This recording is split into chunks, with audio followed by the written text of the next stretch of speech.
আজকে দিনের বেলা এত গরম ছিল যে মুরগি ফিট খেতে পারেনি। আর রাতের বেলাও এখনও ওয়েদার ঠান্ডা হয়নি।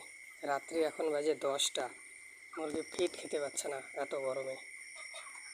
খুবই গরম দিয়েছে, গরমে একটুকু ফিট খাচ্ছে না মুরগি। সব মুরগিগুলো চুপচাপ করে শুধু বসে আছে।